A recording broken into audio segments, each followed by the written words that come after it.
I'm not really sure how to use this pen or this meter thing, so could you help me out? Sure. Let's just start with the pen. So as you know, this is your Victoza pen. Before each use, you want to make sure to thoroughly wash your hands. When you take off the cap, you want to make sure that the liquid inside is clear, like so. If it's cloudy or any other color, or if there's particles floating in it, you want to make sure not to use it and to try and get another pen to use. Okay. Up here is where your needle is going to go for injection, but before you place that in there, you want to make sure to take a cotton swab and just wipe off the top to clean it. Your needle will come in a outer cap and an inner cap. The outer cap is what's going to be covering the inner cap, which is going to be covering the needle. Okay. The outer cap is what you're going to be putting on top. You want to put it on top, screw it on until it's secure, and then remove that. That will reveal the inner cap, which is actually covering the needle, and you want to take that off to reveal the actual needle.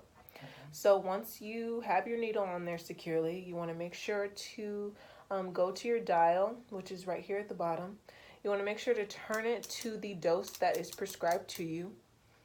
So for example, if your dose is 0.6 milligrams, just turn it to 0.6. If you happen to turn it up too far, say to 1.2, that's fine. Just go ahead and turn it back to 0.6 milligrams. Once you do that, you want to pick your injection site. That's either going to be your thigh, your upper arm, or your abdomen or your stomach. Whichever site you choose, you want to make sure just to not put the needle exactly in the same spot every time you do inject your pen. So once you do that, you're going to take your pen, for example, to your thigh, straight up, inject it, press down on the white part up here, and just hold the pen there for at least 6 seconds to make sure that all of your medication is getting to the site. Once you do that, you want to remove the pen from the site the way you injected it, straight up, and you want to take the outer cap that I talked about before and screw it back on the needle once it's removed, and you want to throw both of those into the sharps container.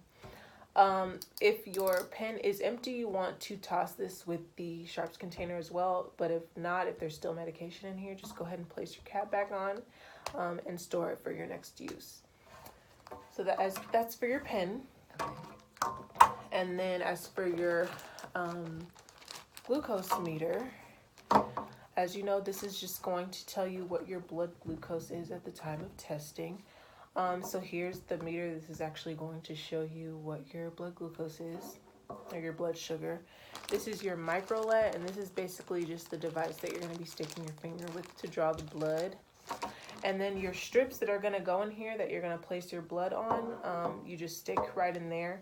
You want to make sure to use the proper strips. Specifically for this Contour Next, you want to make sure to use the Contour Next test strips only. So first, what you want to do is just pick a finger that you're comfortable with. A lot of people go for the index finger. You want to start by just massaging your finger upward to make sure that you're getting adequate blood flow to the tip. Then you want to just take a cotton swab to disinfect the area.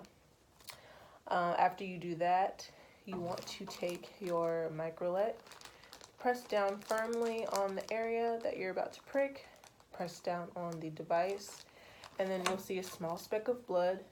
You want to take another swab and clean the area again until all the blood that has just come up is wiped away. And then you want to massage the area up there, up to the tip of your finger. Then either have someone put a test strip in here for you if they're helping you, or you just want to make sure to place a strip in here right before you prick your finger.